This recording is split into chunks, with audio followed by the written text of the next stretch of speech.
से सोलार हो सरकार टाटा सप्लाय हो एनु गोटे लोक मु बेसी लोक कथा कहूनी वो गोटे लोक पाई तार हिसाब से जनसाधारण को देवा दरकार। ये प्रथम कथा। द्वितीय कथा हूँ गत वर्ष भितर जो कहुला 3 किलो पर्यंत समस्ते व्यक्तिगत भाव में समस्ते करेंगे क्या मागणा 3 किलोवाट पर्यंत जोगे दिए से जिला किए कौ जिलार कौ लोक को जोगे दिए आम अंततः तदंत कर देखू जनसाधारण को आणु जे ना 10टी घर को दिखाई ये 2टी प्रश्न आम मोहन सरकार पाखे प्रस्ताव करूँ। द्वितीय कथाटी हूँ आम जो कथाटी कहूँ जे बर्तमान हूँ एनर्जी लॉस जो एनर्जी लॉस डिस्ट्रीब्यूशन लॉस कहुए 17 पॉइंट कहुए कि आम गत वर्ष जो होता एग्रीमेंट गत वर्ष जो ओएलसी हिसाब करते 15% रहा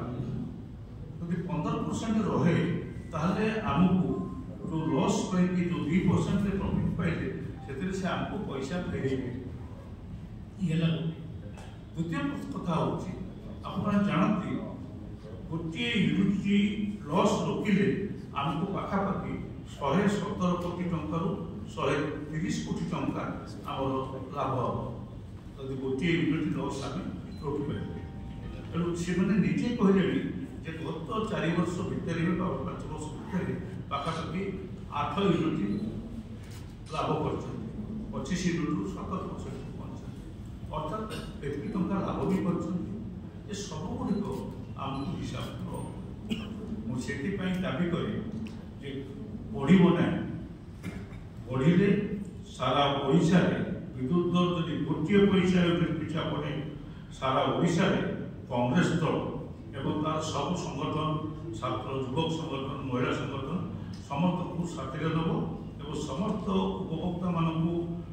जो मैंने समर्थन करती से सब राजनैतिक दल मानू आह्वान कर डाक से सांगे नहीं तीव्र आंदोलन कर से आंदोलन हुए तो टाटा जीवार दाबी आसीपे टाटा राज्य जहाँ एग्रीमेंट कर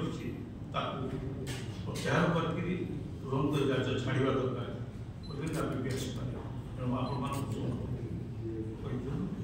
कांग्रेस ये हूँ प्रथम आंदोलन कांग्रेस दल आप गत निर्वाचन पर बर्तमान